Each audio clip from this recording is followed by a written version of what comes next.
like, what do you want to do? And I told them straight up, I'm like, my goal is to make sure these kids have a good future, meaning they're healthy, they're smart, they're off the bad stuff, they're away from drugs, they're away from bad stuff.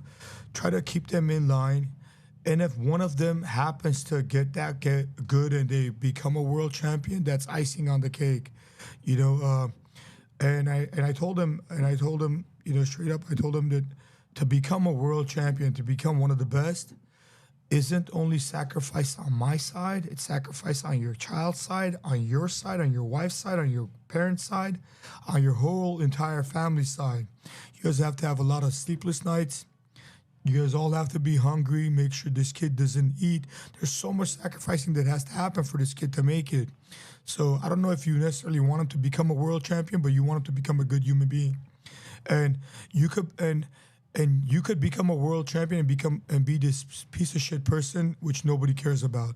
So my goal with all my schools is to have good human beings there. I could care less if you're the best athlete. I really don't care. I've kicked people out of my gym a bunch of times. I want good people to come over there. I want it to be a family-based place. My family's always there. My kids are always there. That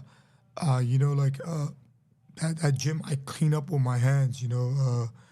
I didn't know what a vacuum was until I opened up a gym. So. My goal is to make good people, as much as I can, healthy, good people, better people. Yeah. And the rest is, like I said, it's icing on the cake. If they become an MMA world champion, great.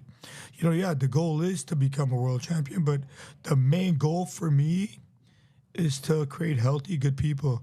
Just one more story. So one time, I had one of my parents. He decided to do jiu-jitsu, and.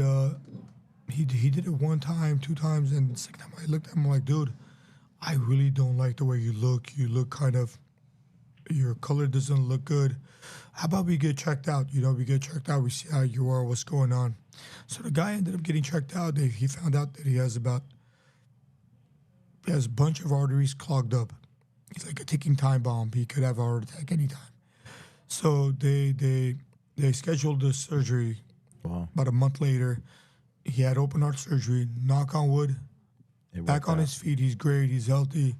But, me coming from what happened with me, my dad passed away from a heart attack at 52 years old. So I feel like I saved somebody's life. If he would have had this in his life, like jiu-jitsu and training. He might have not known about this, and he might have not been checked, and he might have not found out about this, Especially nowadays, it's not even about heart attacks or any health risk. You could be outside walking in the streets and some idiot come and hurt you, So self-defense, health-wise, everything, I want people to come, feel good about themselves. It's kind of hard to walk into gyms. Sometimes it's intimidating. I was recently in Hawaii, and I was there for about 8 days. I'm like, let me go get a training session in. And mind you, I've been training since I was 5. I've been a fighter. I've done all of this. And I found this really good gym. It's called Prodigy MMA.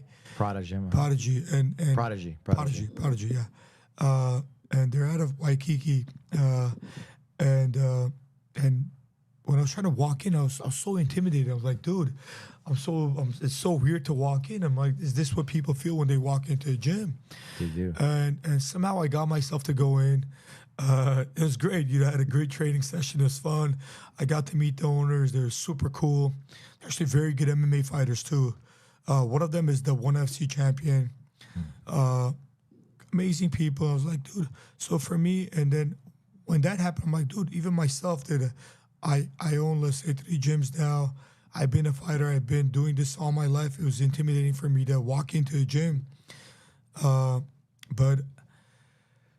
I'm trying to figure out how to fix that too, so nobody gets intimidated walking into a gym. Because sometimes even, let's say, our gym, when they come into the night class, especially when they see a bunch of, especially guys that are all, strong, sweaty people, they're like, oh, should I go in there? No, everybody's a sweetheart. Especially what I've realized with anybody that's a great athlete, like black belt like you, fought all over, UFC all over, we're like the most gentle people. Like we won't hurt anybody. The people that actually end up hurting people are the ones that haven't done this. You know, they're kind of loose cannons. But anybody that's a black belt that's done this long enough that actually is pretty good, they're the most gentle, good-hearted people you'll find. So that's about it. You know, so I think everybody should get into a jiu-jitsu gym, especially a jiu-jitsu gym, and check it out. I think it'll change their life for the better. That's it.